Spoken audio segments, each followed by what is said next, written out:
Ladies and gentlemen, welcome back. My name is Ola. Welcome back. Hit the like button, share, subscribe. Turn up your notifications so you are notified when we drop videos, when we go live. We have a fantastic lineup show, trendy around the world, lined up for you today. Do me a favor again, please hit the like button, turn up your notifications so you're notified when we go live. Without any further ado, let's introduce our very own High Chief Oladimeji Abitogun, publisher of Sharp Edge News and High Chief Odakuto of Aide Ogbeso. Welcome, sir. Thank you, Ola. It's good to be alive. It's good to be back. It's Yeah. been so crazy in the last 1 week, and you know what I mean by that. Of course, you may not even be aware of because you have been on the road quite a lot. Um, let me shock our teaming viewers all over the world that in the business of journalism, media, and possibly entertainment, you might be going through stuff, yet you still keep your audience engaged. And that is what makes you a committed and a thoroughbred professional. So it's good to be alive. This last 1 week, I tell you, it's been so crazy. And when I say, even at our end, we know what each of you may be going through, I really mean that. We do not take it for granted that you choose, in spite of everything, to allow us into the privacy of not just your home, but your devices, and bless whatever we are doing here. We thank you. Good to be back. Hey, welcome back, sir. Yes, yes. So, like I said, we have a good show lined up for you today. Without any further ado, we're just gonna go ahead and dive right into the weekly SharpEdgeNews.com special report. What do you have for us today, sir? Oh, thank you very much.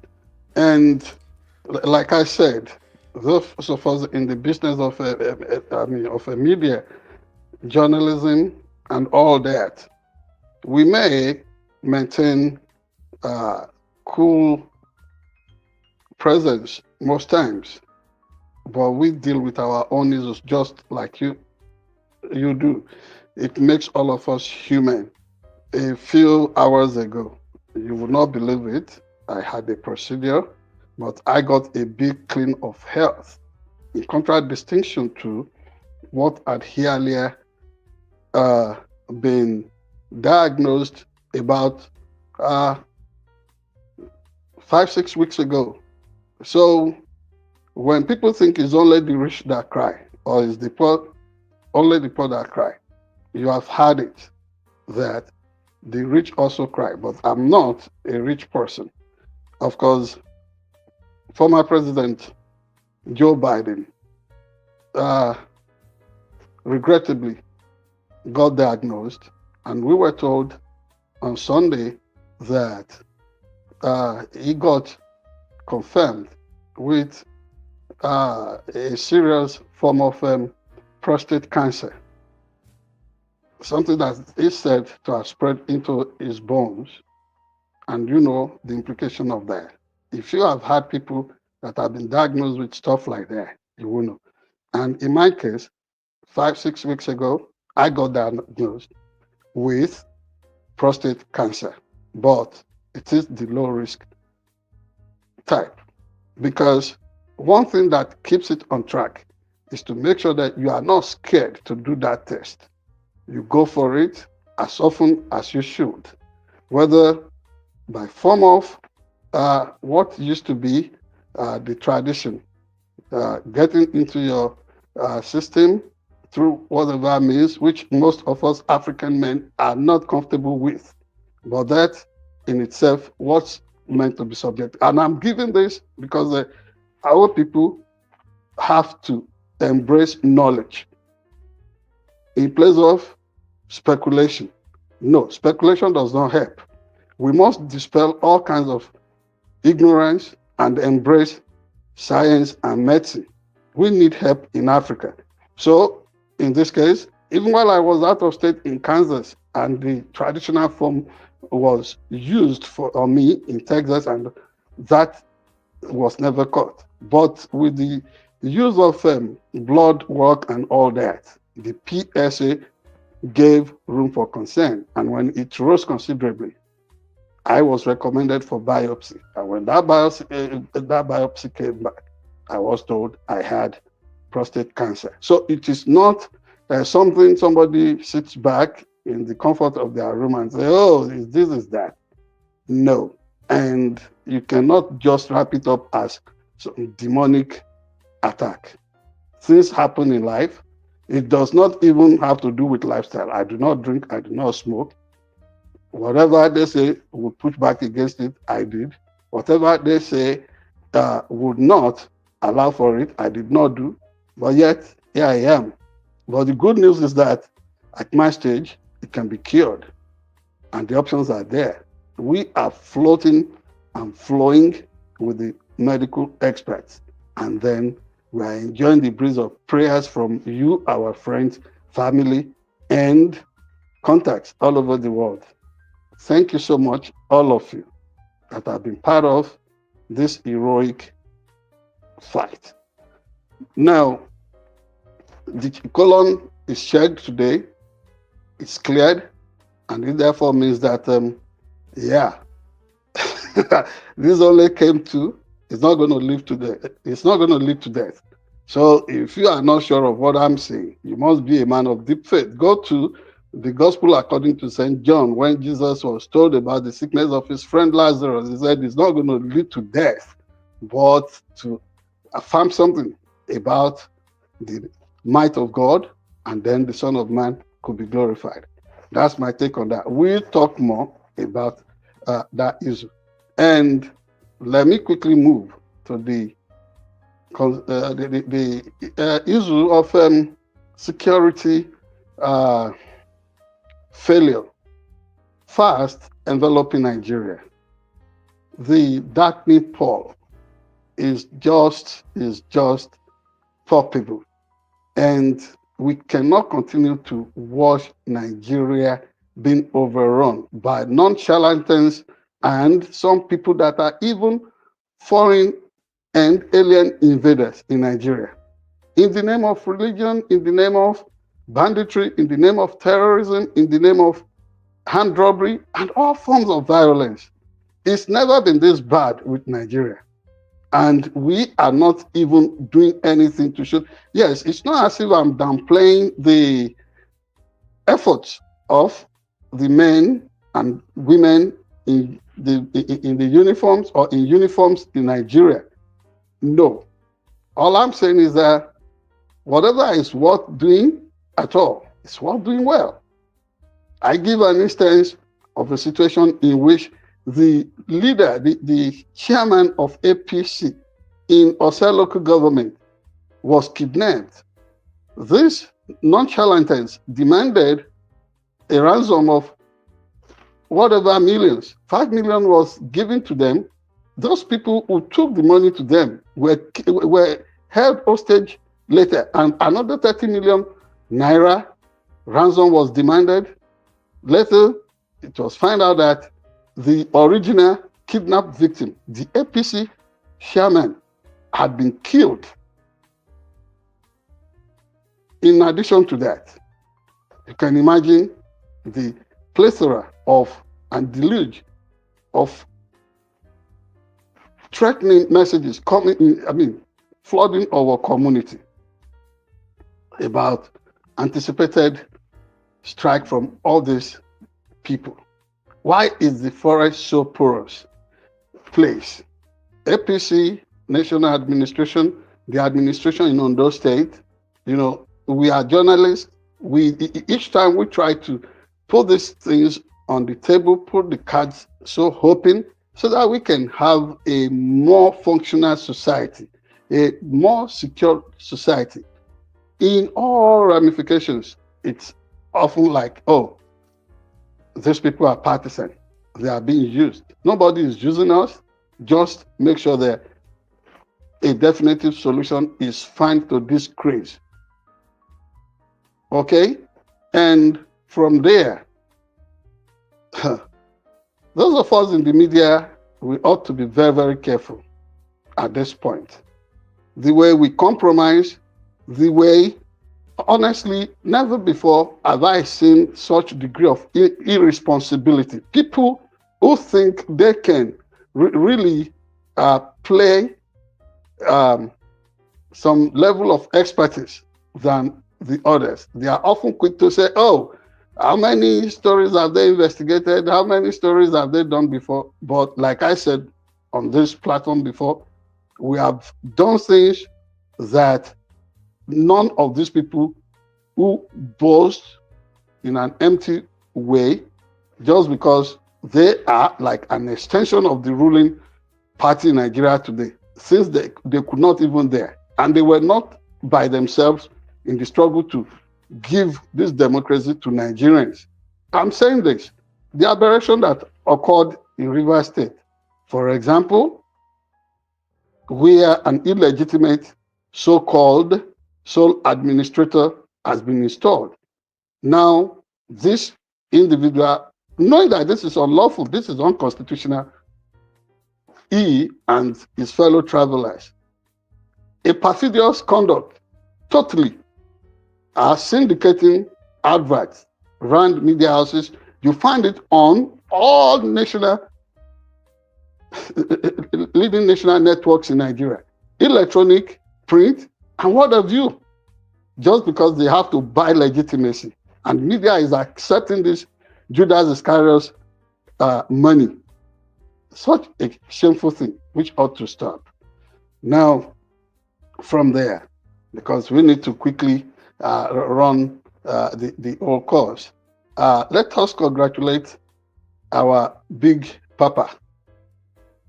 And we are not, he is not our papa in a generic way. No, we are not people who look for heroes that we do not know or who have never impacted our lives in a direct way whatsoever. And I'm talking of the landmark 99th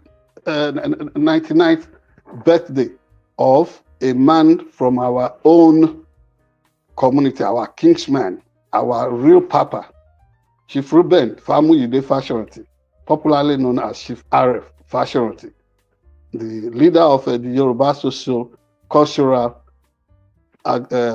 Organization, Afenifere. Chief Reuben Fashionati, born May 11, 1926, at Usho, in the present day of our local government. But at age 6, came to Ayede Ogbese with his father, riding, as he told me, on the neck of his father, as that family made a decisive relocation to Ayede Ogbese. Because of what? Some differences with the then Olobake in Usho. His father, that we all knew as our Baba in Ayede Ogbese, Baba Jacob Fashionati, who at the time was Baba Ijo St. Andrew's Anglican Church, sibling with the father of brothers, the Fagboye Guns, the Fagba Ibos, the Faderos, the Falons, all the far responsible and successful people have done so well, impacted our national psyche, whether in business, politics, what have you. We congratulate our papa. We missed that celebration last weekend, but we are part of the global celebration. Baba, I do not know if I can wish you to live long, but as, I mean, your dear son, somebody you have always impacted and you advise so strongly all the time, from this younger Reuben to the Papa Reuben. Baba, ẹ túbọ̀ pẹ́ fún wa o, a túbọ̀ rí yín sí, kì í ṣe nínú, not in suffering or what have you. And another cause for celebration, that is the installation of the new regent to the stool of Oloba of Obaile, Akure North Local Government, in person of Princess Adefoluke Princess Adefoluke Veronica Agunbiadeadu, the first daughter of the departed King Agunbiade Otutubiosun II.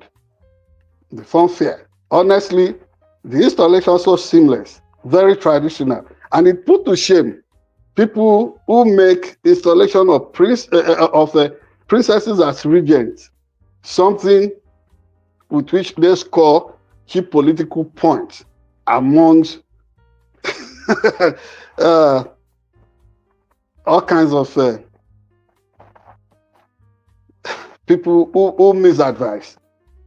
So may the reign of this princess, this regent, may it be that of peace. May it be as she leads Obaile community in the interim, pending the time that the new king will be selected. These days, nobody drags the process like some people are doing. See what you saw what happened in Elisha lately. A new king has been picked in Elisha after the demise of Oba Aromolaron. Alaafin has emerged, and so on and so forth. And so in some small kingdoms and domains where they make it look like, oh, it has to be a matter of conceit and conspiracy. Something good for all of us to learn. Ola, do you still know of anything on the block there in our special? I think you might have mentioned it. I'm not sure. Olisa Agbakuba, right? That's right. Our civil rights icon, Dr. Olisa Agbakuba, senior advocate of Nigeria and former president of Nigerian Bar Association, came on national television tonight, and he took us where nobody has dared to go in the last few years. Since all this confusion and irresponsible conduct on the part of our political class, people decamping, not minding the platform on which they were originally elected, betraying philosophies, having no clear ideology, no commitment to serving the people, and thereby endangering the love of our people for democracy. Popular governance, no more popular support, no more popular participation at elections. So this trend of voters' apathy got Dr. Olisa Agbakuba raising the alarm tonight that the possibility of a military coup cannot be discountenanced.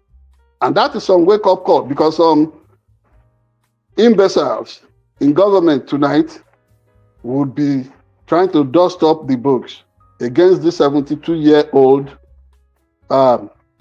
experienced lion of the struggle. To want to say, oh, he is trying to stoke rebellion in the land. Of course, he's a personal friend of President TINUBU. And if your friends do not tell you the truth, that you must connect with the people, you must be able to do things that impact the life of people. And he listed, and I agree with him perfectly, on the simple things to be done to make democracy work for Nigerians. Would we not move beyond the self-serving cry of, okay, coalition and what have you? And what do you even think when people like Nasir El-Rufai come out to say that they want to save Nigerians?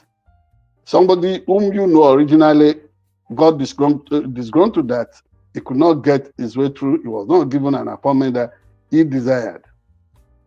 Upon everything El-Rufai has done, as one of Nigeria's most dangerous political operatives, he is one of those shouting now. So this advocacy coming lately from Dr. Olisa Agbakuba should be an awakening call to all of us, Nigerians, home and abroad, that we should not allow for anybody to take us for a sucker, whether in the form of Donald Trump in America or in the form of animals in human skin who call themselves political leaders all over Africa, particularly in Nigeria.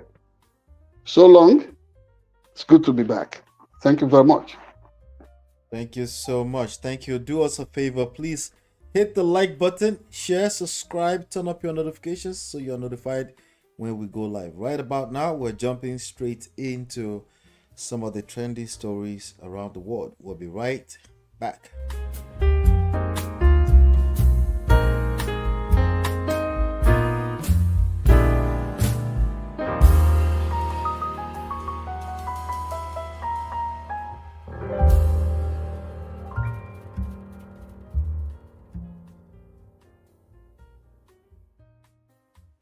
All right, welcome back, everybody. The first story that we have today is about Atiku. Atiku. Let's talk about Atiku, Abubakar Atiku, ex-vice president Atiku Abubakar. There's a story here that I'm looking at on. Where is this? Just pardon me for a second, guys. Pardon me.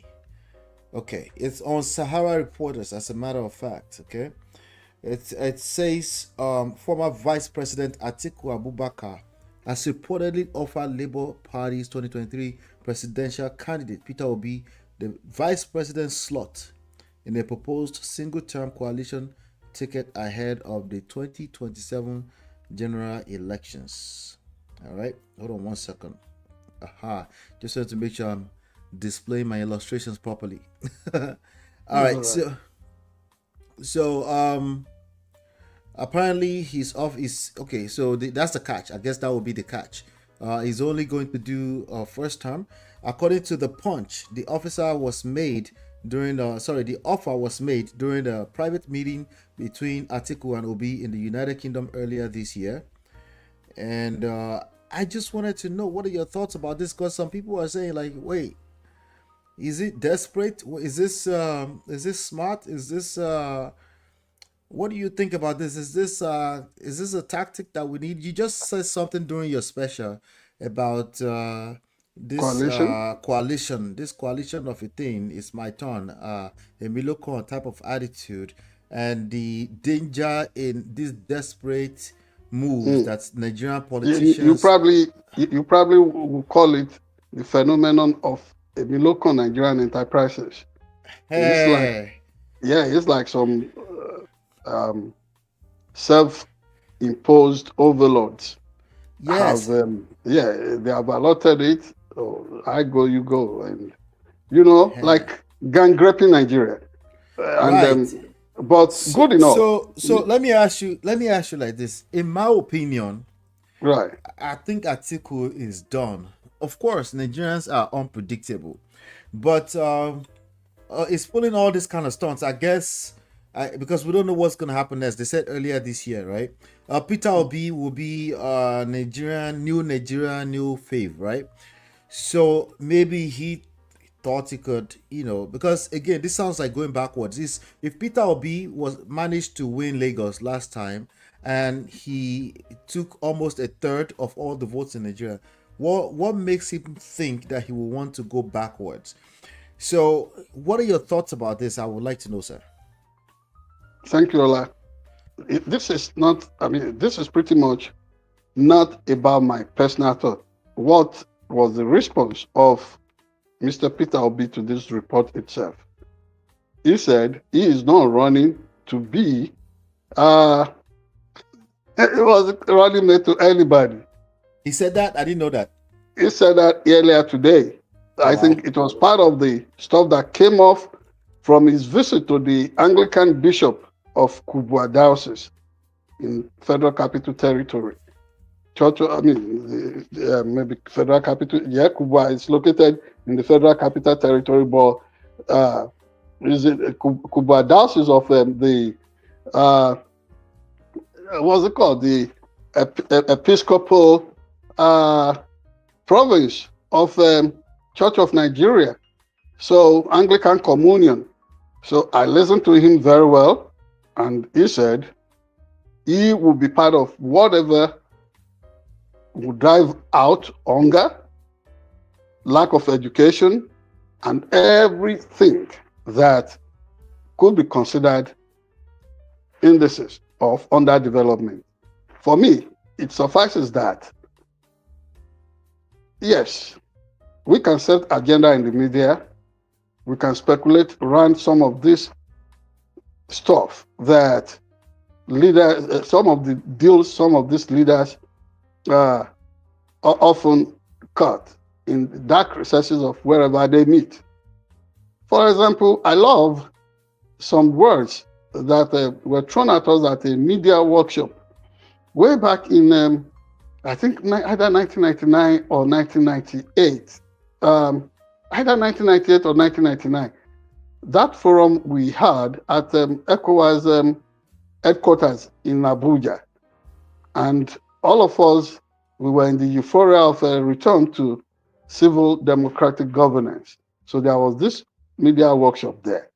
And then Dr. Ralph Akinfeleye, now Professor Ralph Akinfeleye, famously of University of Lagos Mass Communications Department, saying, you know, it is expected of politicians to desperately want to keep journalists out of the deal, but journalists must devise means, that means of always breaking into the deal and telling it to the people.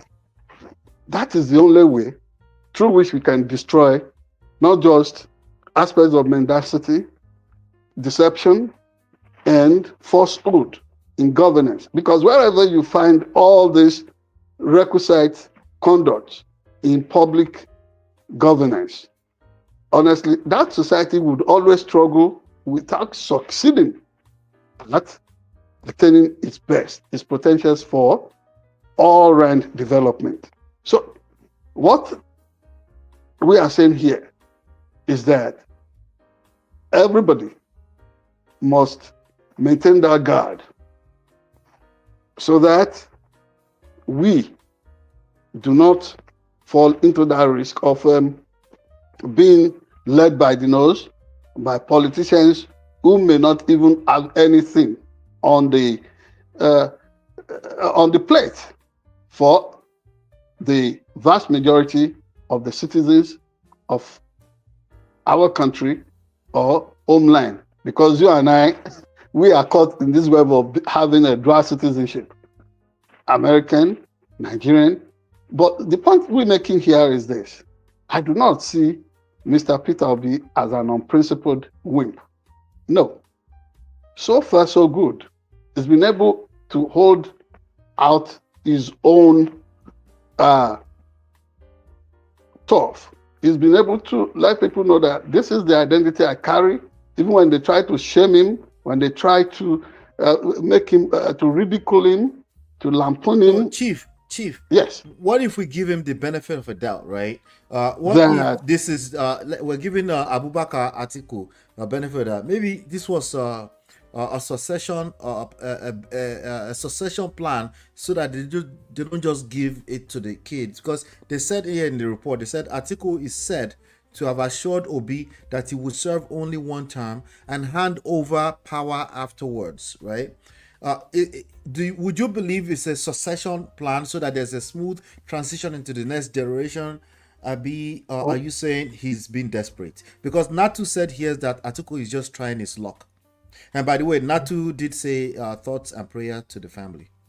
Thank you so much, Natu, and all our other friends out there. Now, but let me also say this. Unless Atiku himself... You froze at I, so you're back now. Go ahead and say I again.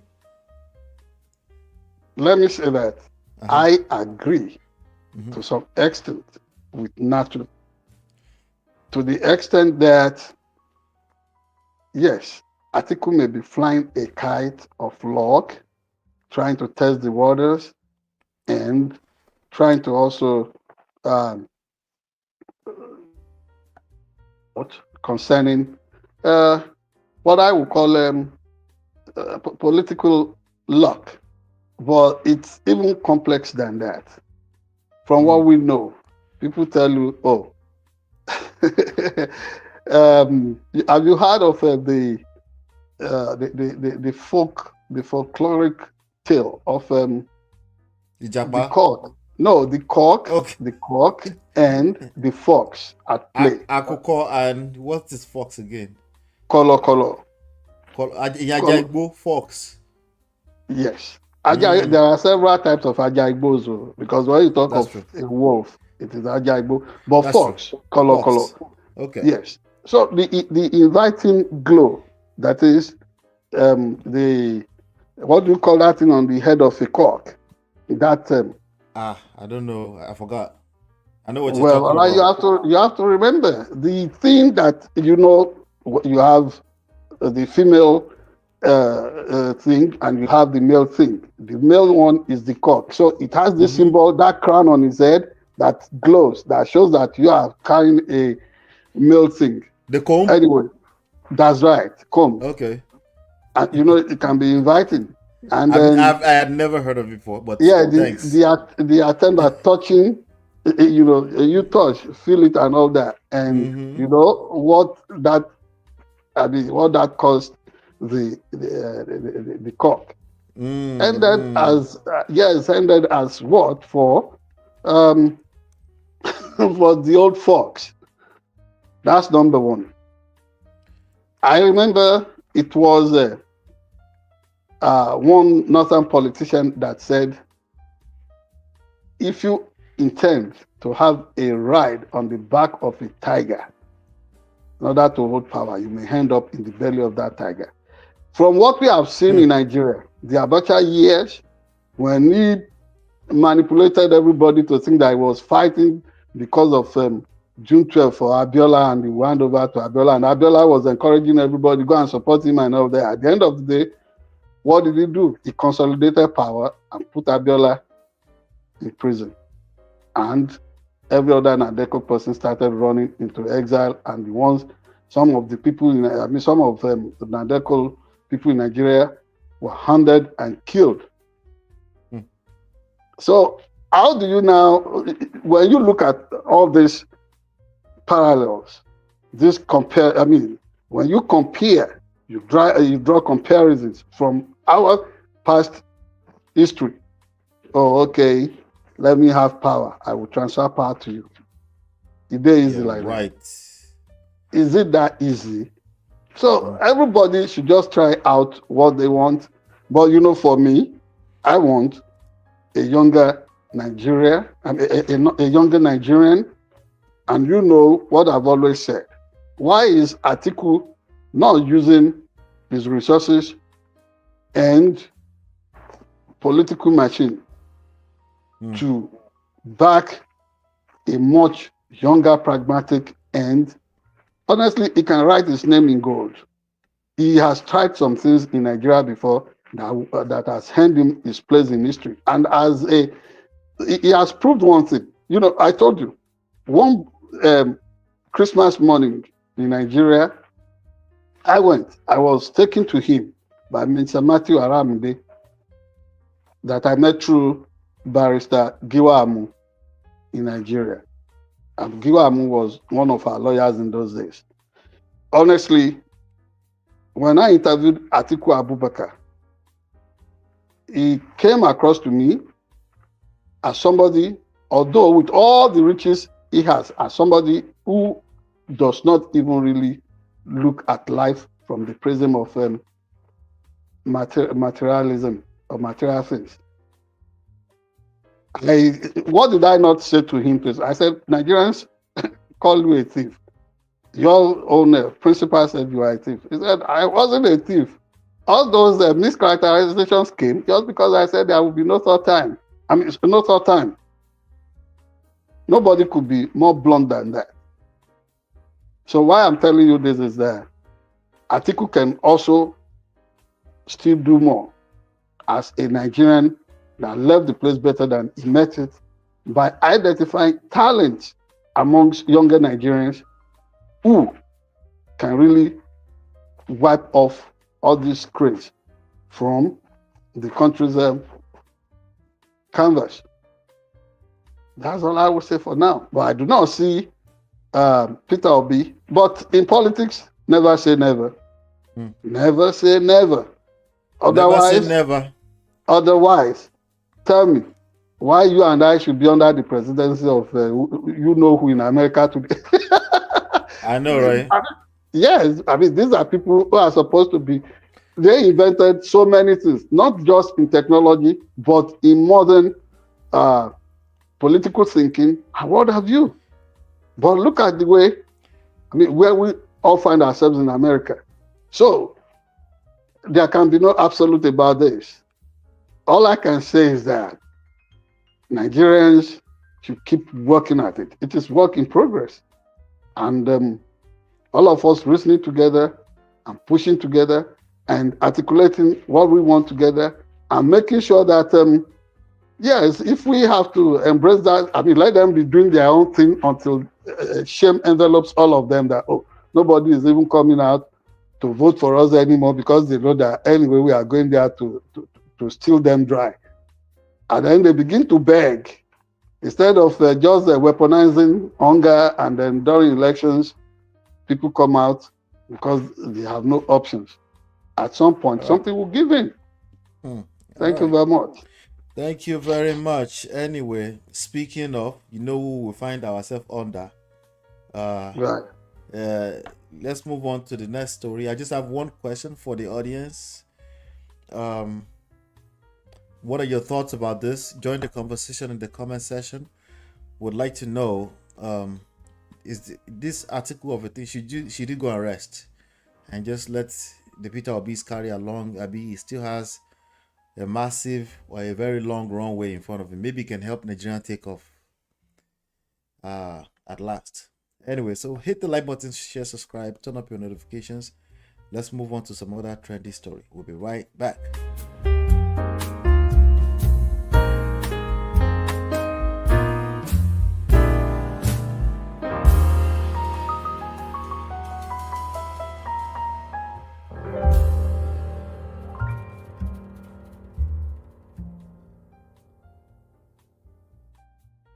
All right, welcome back, everybody. Trump Jr. blasted over disgusting Biden cancer joke.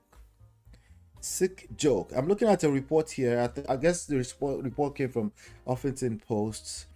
And it says Donald Trump Jr., son of President Donald Trump, is coming under criticism on social media for a tasteless message about President Joe Biden's cancer diagnosis on Sunday.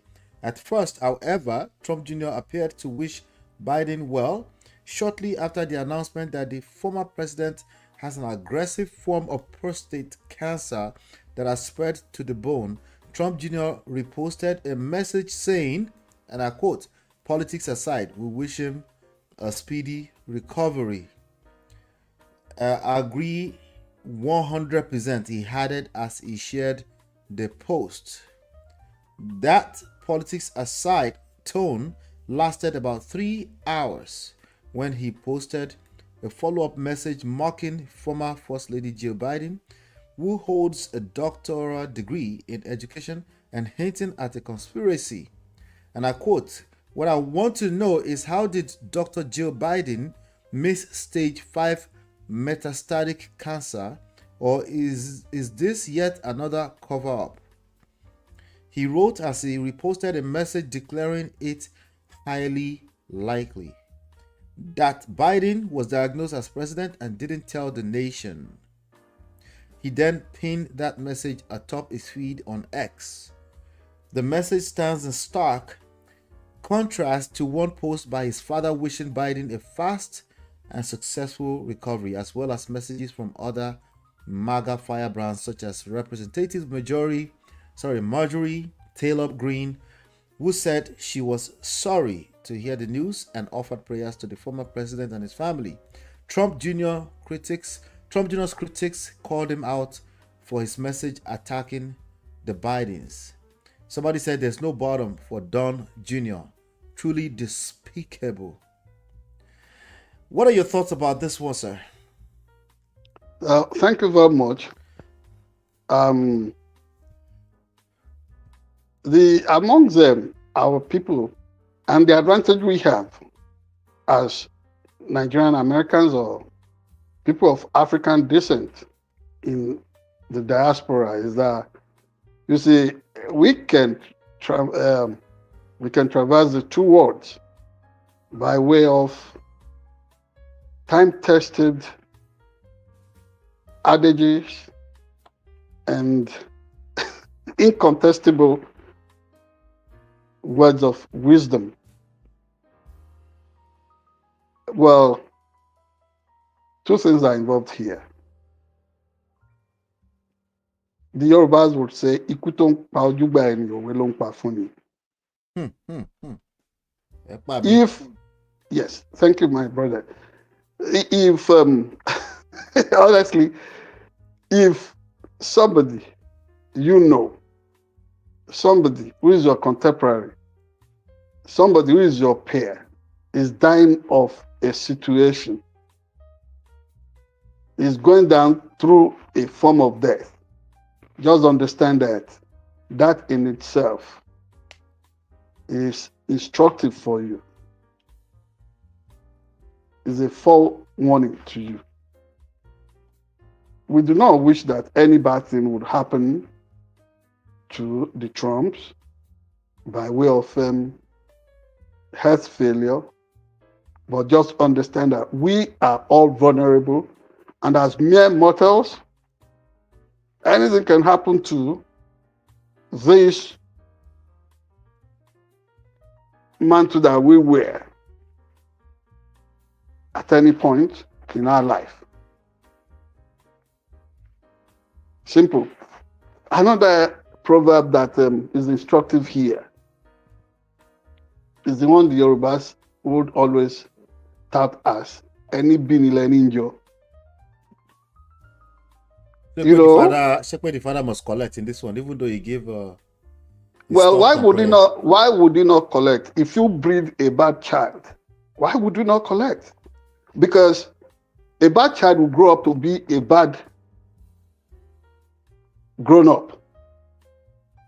Look at the pattern of life of Donald Trump himself. Who has he not mugged in this world? And that is an exception to the rule of kindness and love. I only pity Christians who have sent themselves into condemnation already, touting the Trump family as a Christian. They are not Christians. If that family is a Christian family, why would the lesson of Galatians chapter 11 not register with them? Where is love in them? Where is kindness? Where is compassion? Things that Jesus would never do, things that Jesus Christ would never do, is what this person, I do not want to use the worst form of description on them. But what I'm telling you is that ìran àjànàkú kan ò ní jà rárá.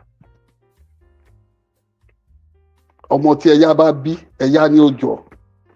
You don't see an elephant giving birth to some dwarf or midget. And that is what you have found here. Tell me anybody that Donald Trump has not mugged in this country. And he mugged his way, mugged weak people, disabled people to embrace power. But he did not put himself in power. It also registers and is a statement on the quality of people that rewarded him with the most coveted office in the world. So he is grooming Donald J. Trump Jr. to be the successor to his political, exactly like him, whatever. So what do you think when this guy comes into power in the future? What do you think he's going to do? Nothing different from his father.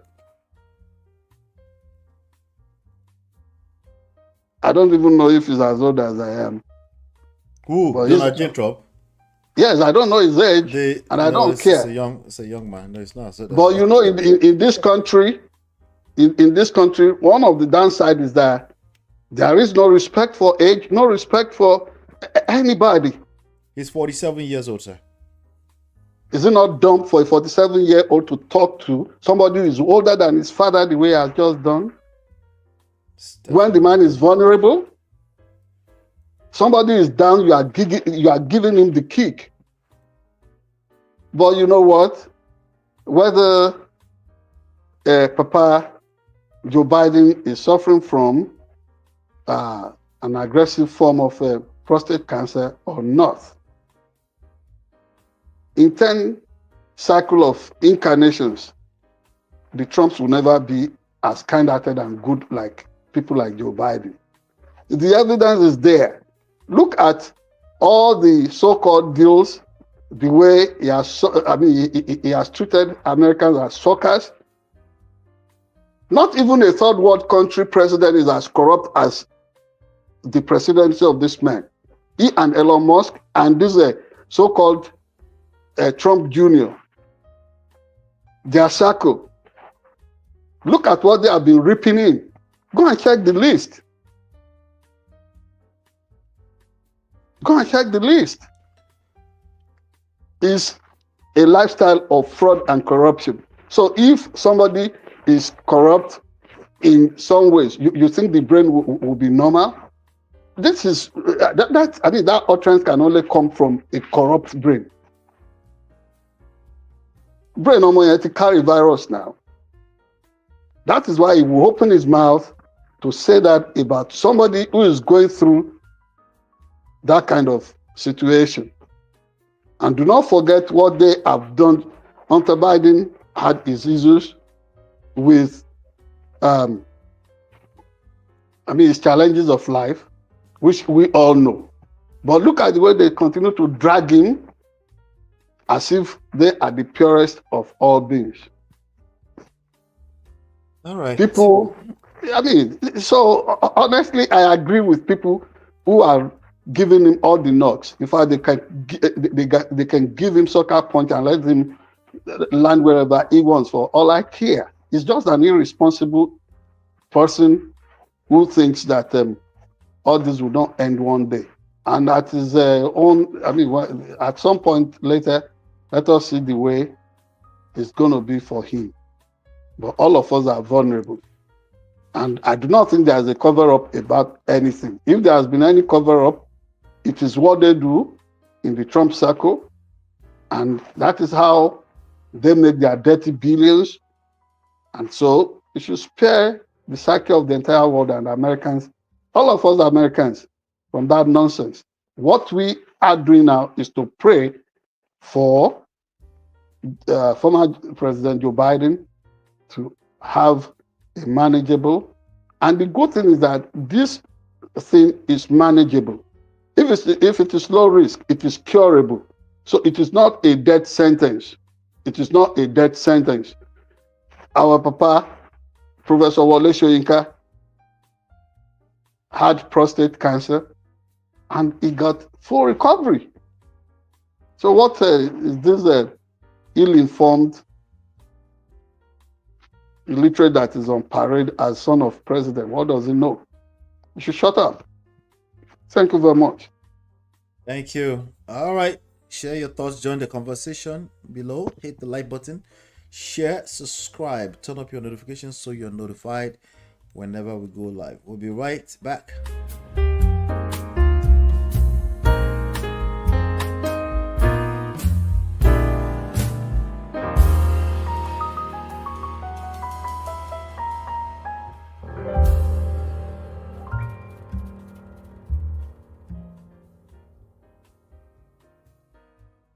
All right, welcome back. So we have a picture that has been going viral over the past 24 48 hours, maybe 24 hours. I think all of this happened within the last 24 hours. TINUBU and Peter Obi seen laughing together at the Vatican. I think also the picture also has Governor Fayemi, former Governor Fayemi of Ekiti State. Yes. So they were in Rome at the, what do you call it? Inauguration? That would call it inauguration, right? I think it's the first homily, the first mass celebrated by the Pope this Sunday. Right. So according to a report by Bolaji Ogundele Abuja from The Nation. Tinubu trades banters with Obi Fayemi at Vatican. President Bola Ahmed Tinubu yesterday met with Labour Party 2023 presidential candidate Peter Obi and former Ekiti State Governor Dr. Kayode Fayemi at the Vatican City during the installation mass of Pope Leo the X. 14th. I The 14th. Okay, I was trying to do it. I was trying to do it. Yeah, Trying to do it. the Roman, I don't remember my figure. Roman stuff. Yeah. It's okay. I was trying to look at it. This is 10 Ogoleni OG D 15 Leni Odini XIV. All right. Yeah. All right. The 14th. The 14th. Yeah. All right.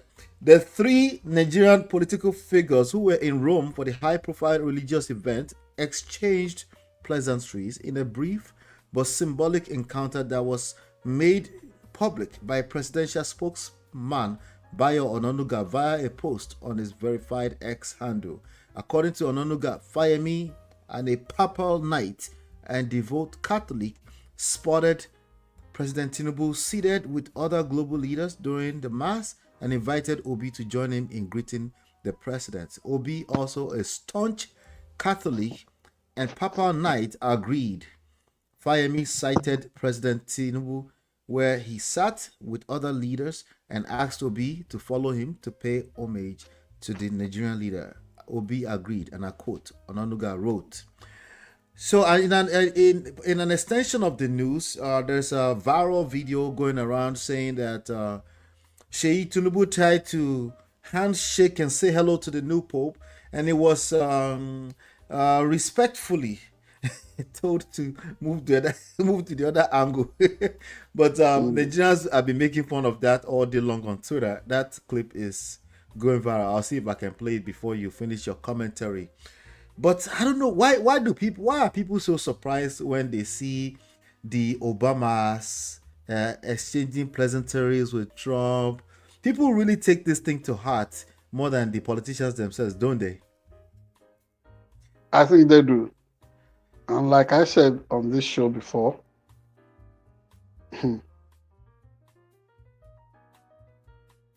common folks ought to be very careful that their ways and manners of wailing should not be more than that of the bereaved. You know, it's almost like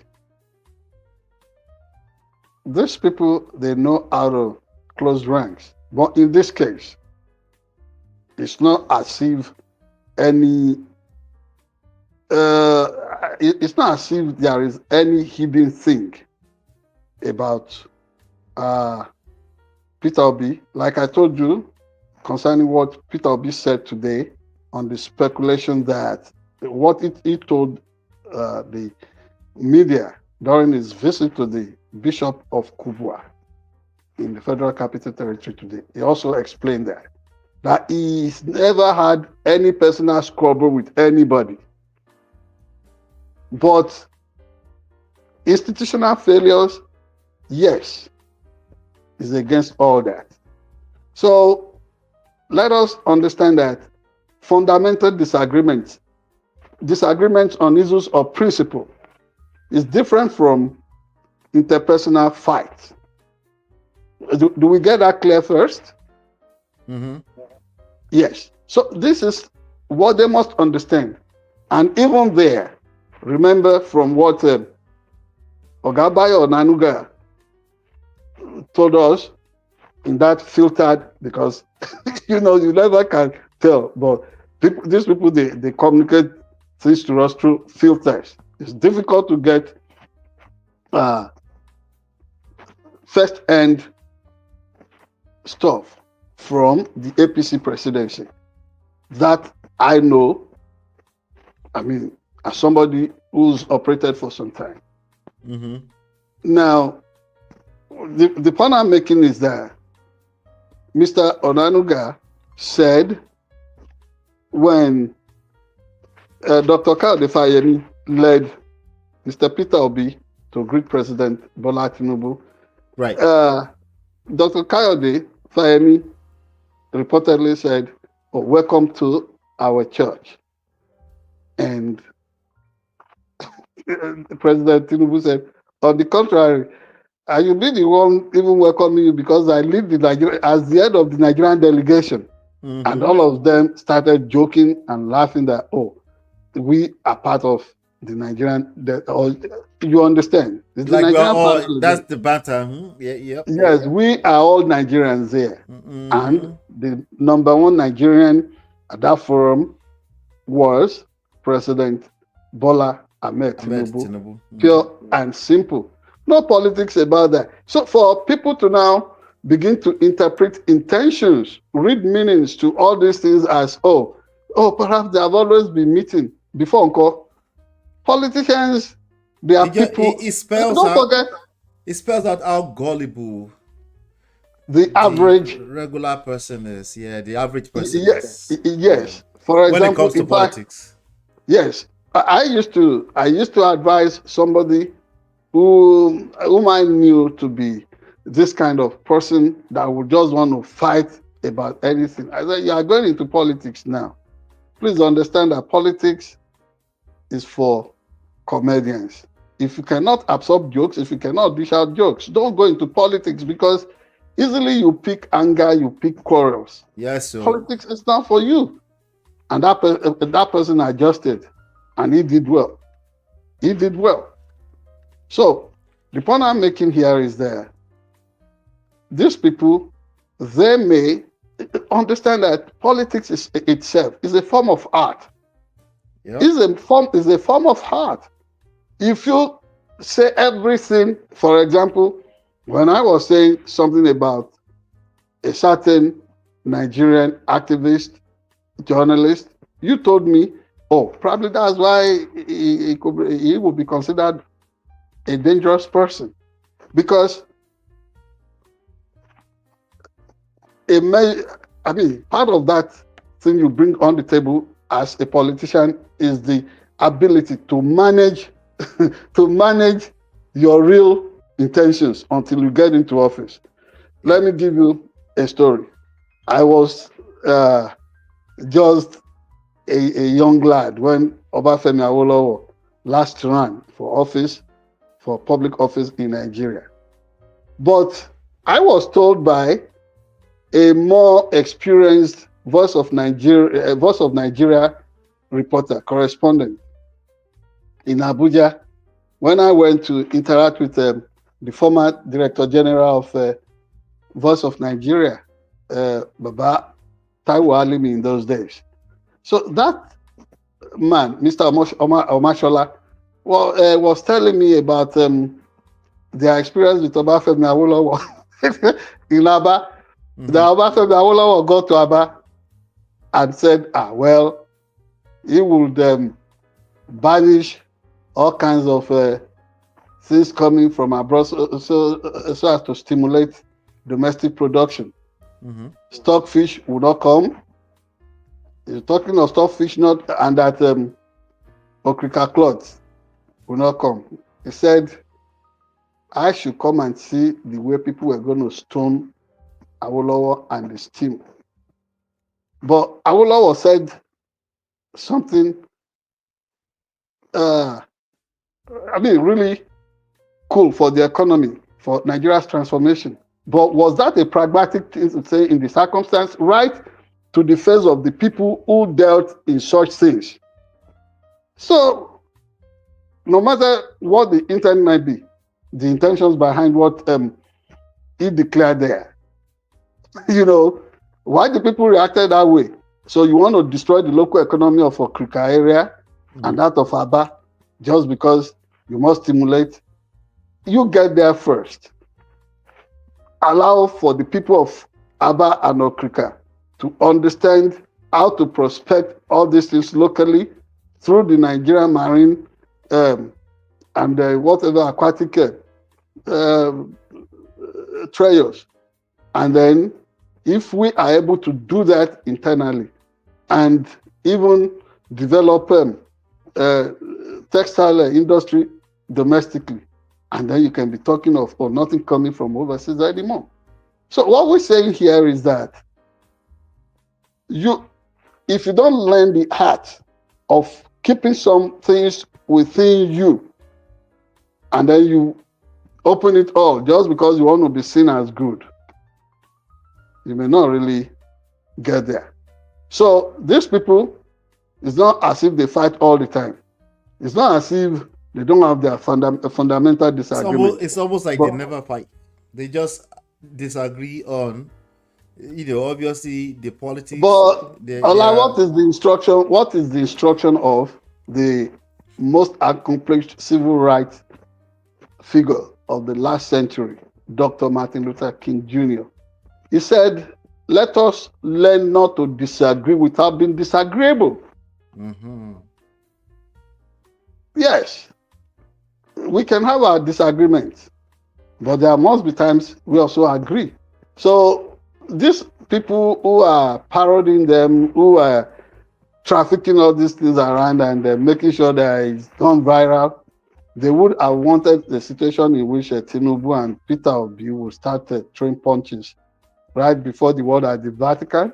I know, right? Yeah, no, that's never an option. Mm-hmm. So good.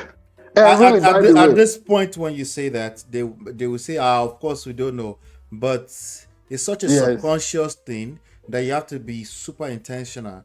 Don't take politics personally. Too personal. Yes. Yeah. Now, on a good note, yes, I wish Nigeria well. I wish all of us well. But this, let me say, the optics concerning the three-piece suit that President Bola Ahmed Tinubu had on, he's really good. The optics. He looked nice. He looks dapper. I'm telling you. Okay. It's not every time that you go everywhere like somebody who is deploying. I hope he knows what he's doing. I have some healthy level of faith in his administration in terms of at least some kind of foundation that Nigeria can build on top of. You see all those years of debt in all types of meanings, not just money, the debt that Nigeria has, because when you find yourself in a hole, you stop in deficit for so long. Yes. It's a very difficult thing to come out of it, and the average person's mind is like just wave a wand and it's supposed to happen, and sadly it's not going to happen. So I have at the very minimum, I have strong faith in the at least some kind of foundation that Nigerians can build on top of in this me too. And you are not alone in that kind of optimism, because I have an old acquaintance that I recently reconnected with, Ms. Bolanle Ogunyemi in Ibadan. We were together in the university in those days, and she is an experienced banker and now an administrator with a polytechnic, so to say.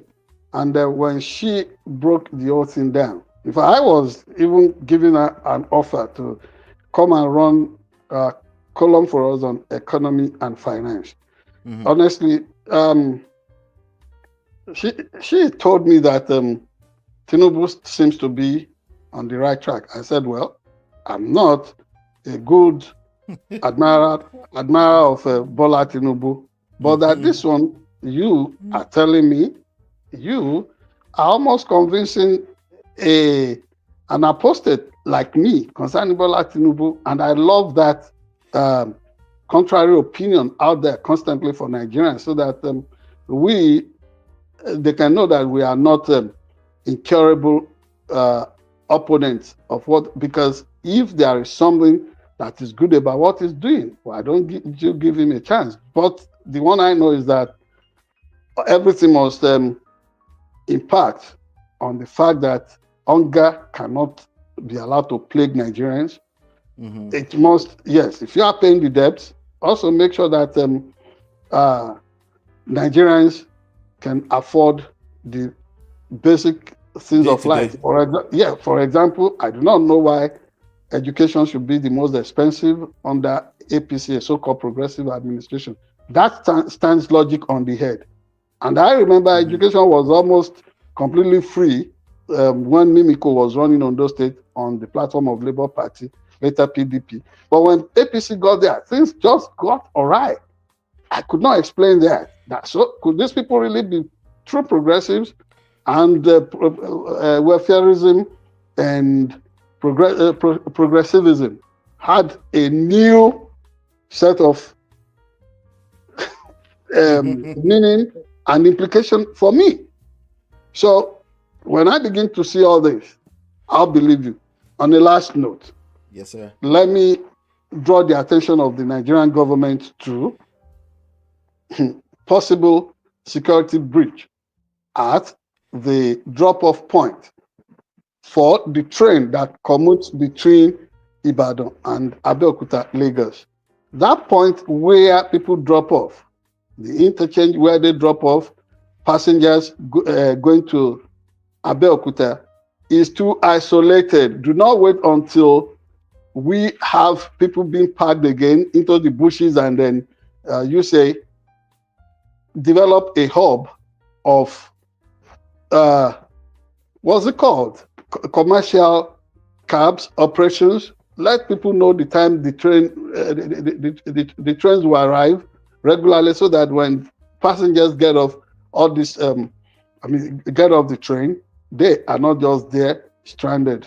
Is it the Lagos Ibadan Lagos connection? Lagos Abeokuta Ibadan. But is it a stop, or actually it's a stop, right?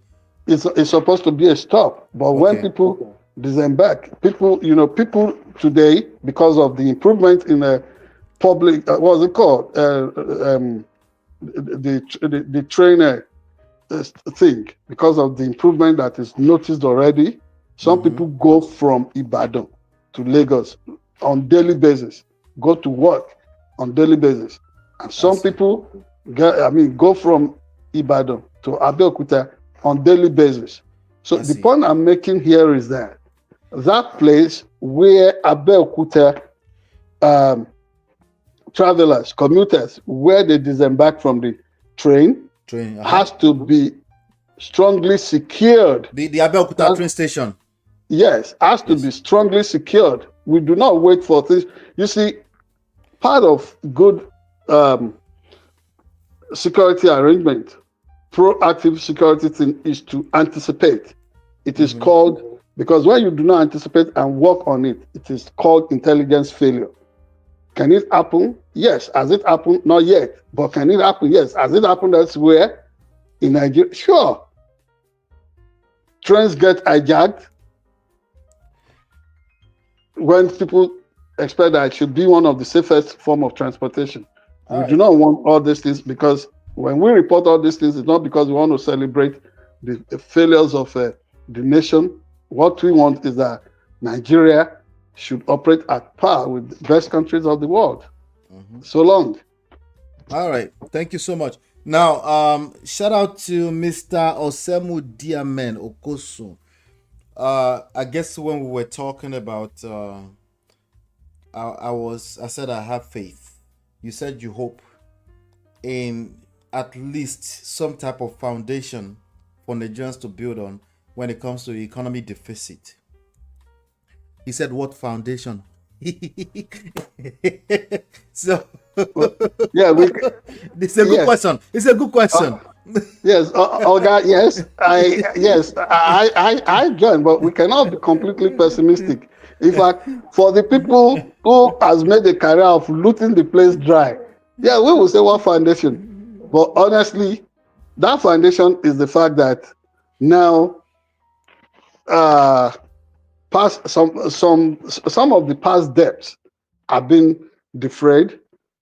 It's been, you finding some balance sheet there. Principals being knocked off, interest being serviced. I think it's some progress. That is the foundation we're talking of here. It's not ambiguous at all. Yes, All I, absolutely. do- Uh, am I, I'm not an economist. Yes, but yeah, I did that. I did that to advanced level. Just that you can't really. I don't have a degree in it. yeah. So we need to crack up some books to be able to speak too much on that. But I think they said, I don't know if they said in a few days or in a few weeks, they're going to open some books. I think they're going to have some kind of event in the UK.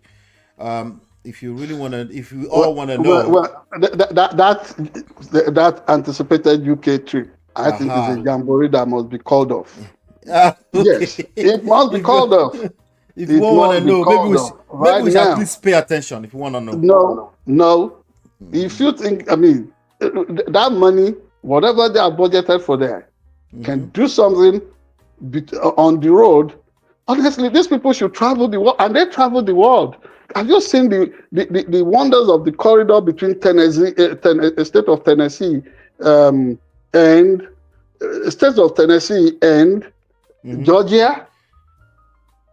That same kind of landscape is what you find between what's it called? This place in Akoko land, where you have this sharp bend where vehicles just derail and go into the ditch, and thousands of lives, thousands of lives get wasted in Nigeria. Let them go and repeat that, Amanda, that we see between Tennessee and Atlanta in Nigeria. That money they are taking for the UK Jamboree, who do they want to go? You see, it's just an echo chamber because everybody knows what is going on in Nigeria. Virtual presentation there. Maybe because they now know that some of these ministerial briefings that they hold at National Mm-hmm. Press Center, at Radio House, Garki Abuja, is not really registering with people. So they want to come. But you know, our people, when they come like that, it's not just for the business of reporting or marketing the nation. They You also know, they market some other things. They should stay at home and let us just have the news, please. I want us to live with something debatable, right? Um, Yes. so that people can engage the conversation. Because I Mm. know for a fact that at least one third of Nigerians would disagree that With me. Tinubu is building any type of foundation, Coco. Mm, You know, mm. so and I completely get that and I understand. Let's leave with this debatable article here on the Nation. It says Tinubu's economy reforms impressive, says British envoy. The British High Commissioner in Nigeria, Richard Montgomery, yesterday said, this was 1 week ago, said his country is highly impressed by the economic reforms and policies President Bola Ahmed Tinubu has introduced so far to get Nigeria's economy out of the woods. The envoy rated the Tinubu administration's economic policies high. Montgomery spoke. Montgomery, I don't know how to pronounce that. I think I Montgomery. Montgomery. Okay. Montgomery. Montgomery. Montgomery. Okay. All right, let's leave it like that. Let me use my word to pronounce it. Spoke during a courtesy visit to the Dr. Abdullahi Umar Ganduje led National Working Committee on the ruling of the APC at the party's national secretary at yesterday in Abuja. He said, "We're watching very closely the major economic." I'm trying to see if I can find the actual specific that Mr. Okosuns is asking for, but I don't really see it. They said the High Commissioner, who acknowledged the cordial bilateral relationship between the two countries, recalled that President Tinubu and British Prime Minister Keir Starmer signed strategic partnership deals last year to further improve the relationship between the two nations. And I quote, okay, this is all jamboree too so far. So I don't have any specific, but let's make it debatable. Let's just say, Yeah, the debate that the must be told British, from this is that this British, the British person says this they're impressed. Mr. Montgomery. What do Mm-hmm. you think? You know, British people with their foxy approach to issues about Africa, even when they pilloried the entire place, what did they package for themselves? Centuries before they invaded Africa and made a means of it in the name of saying they wanted to civilize people that had no civilization thousands of years before their own forefathers. They were forewarned. Christian, I mean, Christian preachers, all of them said, don't take mystery to Africa. You know you are not really going there for anything other than to subjugate that place. These people already have the concept of God. They know God. You have no business meddling with African affairs. And when they did all that they could do, Okay. what did they say? Yeah, revelations show that all kinds of fraud were put together to make sure that good people never got into power when independence was arranged, especially in a place like Nigeria. So if Montgomery comes around now to say that, he's impressed. oh, it's fantastic. No, one of their prime ministers said at the time in a leakage that, oh, Nigerians, some of the fantastic liars or what have you then. You remember? But what we know openly is that British people can lie between the teeth. Because when they know that something is not going well, they package it as if, oh, it is wonderful. So we shouldn't trust British, anything British. No, they should pocket their views. They have done enough damage. Let's leave the audience with the question. Uncle Okoson's question. Do you think TINUBU is setting up a good foundation, or you think he's setting up trash? That's the question we want to leave you with. That's all we have for you on today's episode of SharpEdge News TV. Hopefully you've been enlightened, educated. We'll see you on the next one. Please, as you're going out, hit the like button, share, subscribe, follow, turn up your notifications so you're notified. We'll see you guys very, very soon. Take care. God bless.